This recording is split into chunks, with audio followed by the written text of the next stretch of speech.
to be able to teleport. I don't have to fly, I don't have to drive, I just want to be able to get from one place to the other and never have to worry about it. Yep. Sounds like a pretty... Or communicate with people. Communicate with people in my mind. We're going back to the record. I'll come back here, guys. You want me to cover you up? On to the album.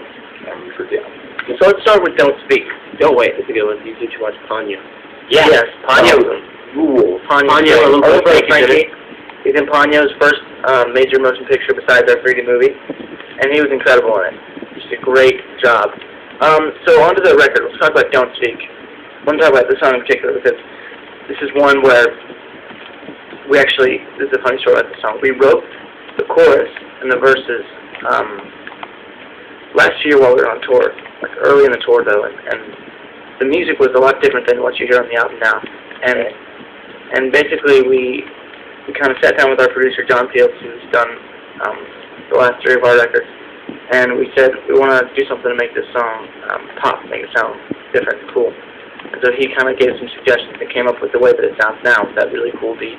And basically, it all kind of went from there. And it's one of my favorite songs on the record, and I hope that you guys like it too. Do you have any questions about some of the songs on the album? Let us know. We'd love to answer them. Now that you've heard it, you can ask specific questions, things that maybe you were wondering about, what inspired the song, maybe what inspired the music. So just let us know, and we will try to answer it to the best of our ability. Yeah.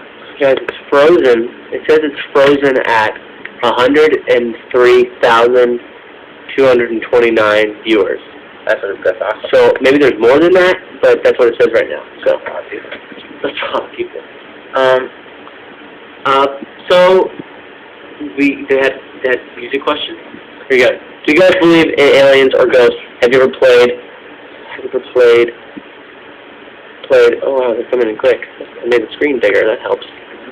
Okay. 117. I like what you did to my heart. Oh, what I do to your heart. That's cool. That song we wrote while we were on tour with Avril Lavigne in Europe, actually. We wrote it in a shower at a venue. It was a big shower, like a team shower. And it was awesome. Cool song inspired by a group called the Zootons out of the UK that we really like. Grace Nightlinger asked, what was Don't Charge Me for the Crime inspired about? That was actually kind of just a story song. For us, we wrote that just out of nowhere. Like, we were thinking of ideas to write a song about, and we wanted to write something completely different. And that was kind of the idea, so we kind of decided to... Do you guys like that one? I love that song, Joe. I think for me, that song was really cool because we wrote it with Ryan, which was really... And our keyboard player. Yeah, and that was really rad for us to be able to do something different and whatever. And I think my favorite song on the record definitely has to be... I love What Did I Do to Your Heart? Because it has that country feel. It says, what made you choose Common to rap on Charge Me for the Crime? Common is a very talented rapper, but he's also kind of like a poet. He doesn't just rap about things, random things. He really has a point to what he's writing about, and it's cool to see.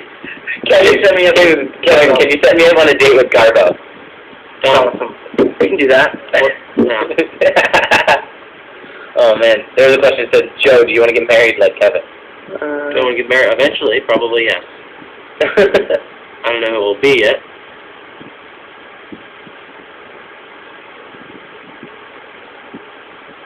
Bigger. He keeps him completely flexed at all times now. All the time. Only in chat. Funny, fun. Why did you write World War III? World War III is actually a song that I wrote. You wrote it in the Bahamas, man. I was heavily inspired one night, but the funny story about this song is that I came up with the concept of the song like a year and a half before, but I couldn't write it for some reason. I just could never sit down and write this song in particular until I think it was in May while we were doing the one-offs in the Bahamas. So I was able to sit down by the pool one day and I grabbed the guitar and wrote it. It was awesome. Joe, how does it feel to be 20? It feels pretty good, actually. You're no longer a teenager. At heart, I will always be. There's a Black Keys is a song that I wrote at the piano in our house. It was it sounds like a story, but it was a stormy day in Los Angeles. It was the nighttime, and it was like me. I think I was alone at the house. Everyone else was out. And I saw the piano was just sitting there, so I went out and I sat by the piano and wrote it. And it just came to me. And originally the concept, it only took like 20 minutes, but originally the concept was that, you know, it was the first song that I'd written on the black keys piano. I'd written a bunch on the white keys, but black keys was the only one. And so then the concept came that it wasn't about the black keys, but about how sometimes seeing things black and white, you know, day and night is much better than trying to mix it up with color and ruin the picture. And it just really stood out to me, that concept that sometimes simplicity is better, and not letting, you know, things get inside your head that could kind of mess you up in the path you're on. There's a question, Nick, that said, do you guys purposely put the words line finds and trying times in your songs on the last record? When we wrote the album, when we wrote the album, we kind of, we looked at all the songs, and there's these few words that kept popping up in each song. One was lines, one was vines, one was trying times, and they kind of all went together, and we were just, that's how we kind of came up with it. Definitely. I think putting those words in the song actually kind of made the whole album kind of like come back to one, because we had a bunch of different sounds and feels on the record, so it really made it feel unique. We were raised with an eclectic group of music and artists, and so we wanted to make this album something, kind of three different individual sounds.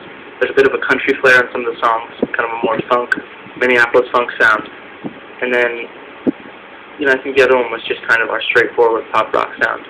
And so to take all those sounds and try to, you know, make this next album was a challenge for us, but really exciting.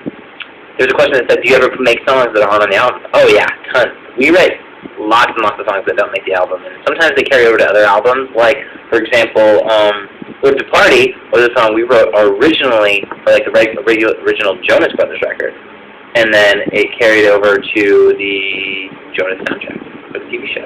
Yep. Absolutely. What's your favorite movie, Nick? My favorite movie? My favorite movie would be The Natural. Probably the best movie ever made. It really is. Like a movie called Chaos Theory, Larger Than the Real Girl, Four Feathers, and James Bond, Casino Royale. Squirrel wrote, why'd you guys write Turn Right? Turn Right? We were watching NASCAR. No. We were actually on the set of our TV show, and there's a song that you should all go check out right now by Bryan Adams called Walk On By. It's the song that inspired Turn Right. And we listened to the song together. Joe showed it to us, and we fell in love with it. We said we should write a song like this. We really like this song.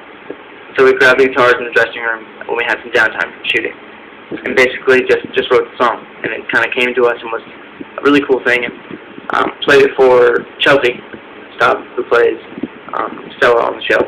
She loved it. And it was just cool to see that you know, it kind of came together like that, being inspired by another artist. So how many songwriters do we have in the chat right now? If you're a songwriter, just write us and tell us that you're a songwriter, and then tell us how long you've been writing songs. So we're always interested in. Definitely. Someone commented and said, Joe, I have a pig named Joe. Pretty awesome. I have a pig named Joe. I have a pig named Joe.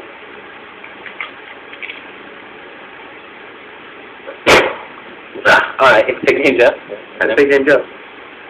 Oh, yeah. When is the Jonas soundtrack coming out? Do you know when this song? I'm not completely I don't either. You know what's